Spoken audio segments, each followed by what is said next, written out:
snaking their way along Oxford Street, many thousands of protesters. A march that spanned almost the entire length of the capital's main shopping street. This was a noisy affair. Real anger here at what they see as the great COVID conspiracy.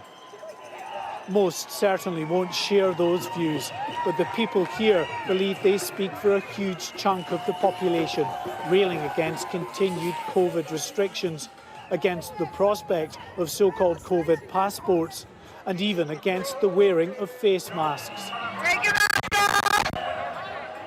Among the protesters, others who even believe the vaccine programme is unnecessary and being driven by the big pharmaceutical companies. I think we've been taken over by what's becoming a totalitarian state, which is based on very bad science, in fact false science, and there's a fraud behind a lot of it. Already we're being limited with testing. You're not able to get medical treatment if you say no to testing. Some people literally do not have the ability to be tested. They have health conditions. It's just limited. This is like being in a Nazi state. And as somebody who's Jewish, I'm very aware. Yes, of course we are. We're in a prison here. People don't even realise we're in a prison.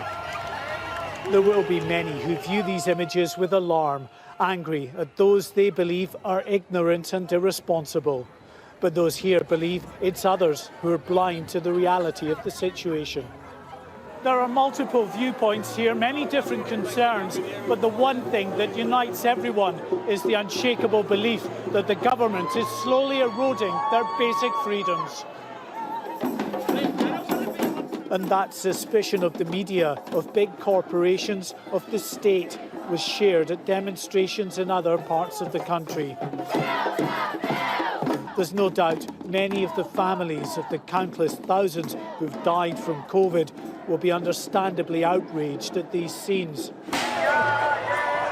But the people here are unapologetic and plan to keep up their protests. Mark White, Sky News, Central London.